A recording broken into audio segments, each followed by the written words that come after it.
Three things the women are attracted to.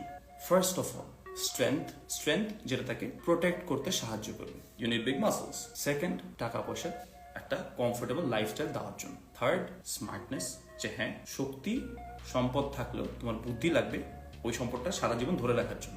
এই তিনটা জিনিস যদি তোমার কাছে থাকে না ভাই, she doesn't even care যে ও ভালোবাসে নাকি বাসে না। মাইয়ারা সারা জীবন একটা পোলারে ভালোবাসে। বিয়ে করার সময় যদি ওর মা বাপের চয়েস বেটার একটা ভালো ছেলে আনতে পারে যে তোমাকে এই তিনটা সেক্টরে বিট করতেছে না ভাই, ওই এক সেকেন্ড তোমার দিকে ফিরেও তাকাবে না।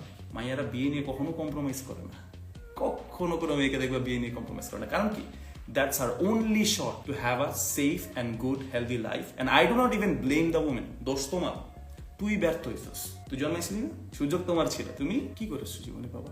কি করেছো? গেম খেলেছো, আড্ডা দিয়েছো, সময় নষ্ট করছো, রিলস দেখছো, ইচ্ছা মতো রিলস দেখছো, ওইসব সাইডে গেছো, একটা মহিলা মানুষ দেখতে গেছো না? গেছো তো? কামের কাম কিচ্ছু করছ নাই। তোর সাথে কেন থাকবো ভাই? তুই যদি একটা মাইয়া হইতি, তুই তোর লগে থাকতি? তুই কি তোর বেস্ট চয়েস হইতি ভাই? Ask yourself. And I can guarantee you যে প্রশ্ন তুমি কখনো করতে পারো না, সাহস নাই। কারণ কি? তুমি অলরেডি জানো তুমি না। তুমি যদি ভাই একটা মেয়ে হয়ে তোমার নিজেকে চুজ করো, তোমার নিজের মতো একটা ছেলেকে চুজ করতে না, ওই মেয়েটাকে দোষ দিও না ভাই।